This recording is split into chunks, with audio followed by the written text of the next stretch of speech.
কচু হয়ে এসেছে। আজই বন্ধুরা কি রান্না করছি দেখো, কচু শাক। কচু যাকে ডাঁটা বলা হয়, কচু শাক চিংড়ি মাছ দিয়ে করছি।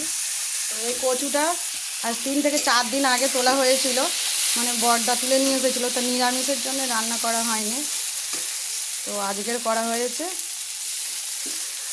আর এদিকে দেখো, ওল দিয়ে মাছ দিয়ে ঝোল করেছি, কাটাপোনা মাছ, ওল দিয়ে মাছ দিয়ে ঝোল। আর এদিকে কচু শাক রান্না হচ্ছে। আর মেয়ে তো বাজে সানডে, পরীক্ষা সামনে ওয়েডনেসডে থেকে। আর ড্রয়িং করতে গিয়েছিল, ড্রয়িংয়ের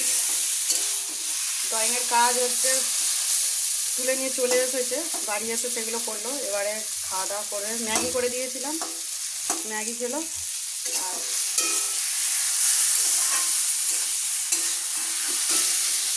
এবারে ভাত হচ্ছে, ভাতটা কি বলো? হ্যাঁ, এটা কচু ডাঁটা, যেটা শাক বলা হয় কচু ডাঁটা।